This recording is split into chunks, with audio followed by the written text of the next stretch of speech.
សួស្តីបងប្អូនថ្ងៃនេះមីងខ្ញុំនិងម៉ាក់ខ្ញុំបានបបួលខ្ញុំទៅវត្តមួយកន្លែងណាវត្តមួយកន្លែងហ្នឹងគេហៅថាវត្តភ្នំខានៅលើភ្នំបងប្អូនអរគ្នា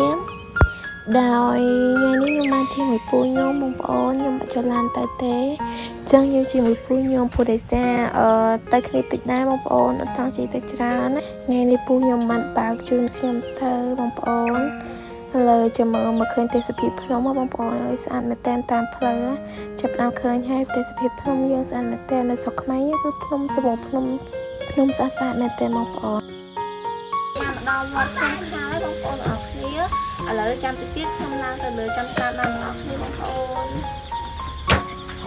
នេះមីងខ្ញុំឥឡូវគាត់រៀបចំចង្ហាន់នេះបងប្អូនអរគ្នាមីងខ្ញុំអ្នកធ្វើម្ហូបហ្នឹងឯណា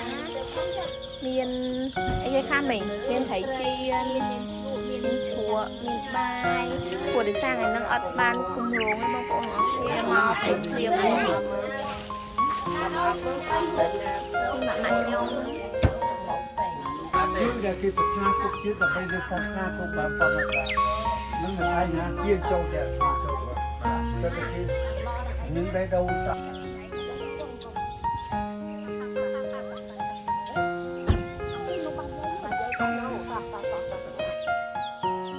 ឥឡូវពួកខ្ញុំចាប់ផ្ដើមឡើងឲ្យបងប្អូនឡើងទៅកំពូលភ្នំហ្មងបងប្អូន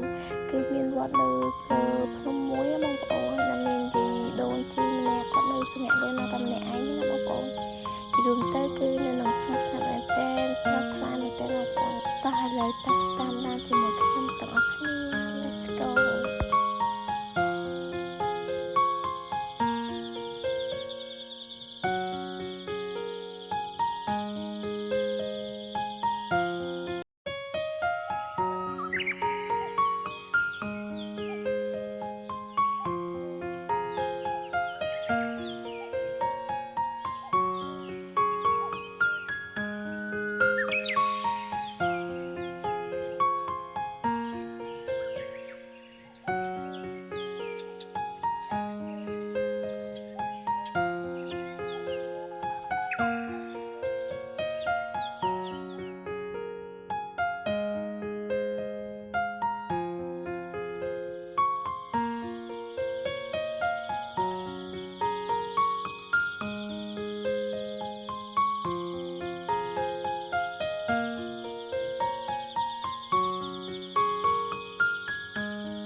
ឥឡូវពួកខ្ញុំបានចូលមកពីវត្តវិញហើយបងប្អូនទាំងអស់គ្នា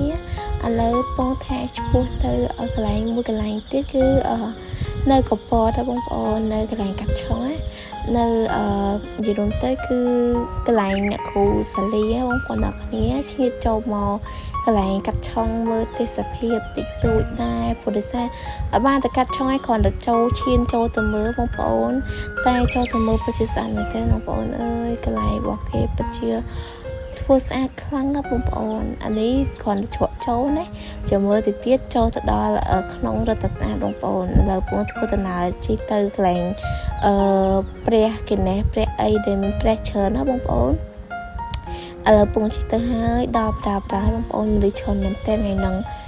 ខ្ញុំមករៀងមុនគេហងបងប្អូនទៅទៀតមនុស្សច្រើនជាងនឹងទៀតឥឡូវពងជិះដំណើរទៅហើយឥឡូវតាមដានទស្សនាទាំងអស់គ្នាហ្មងបងប្អូន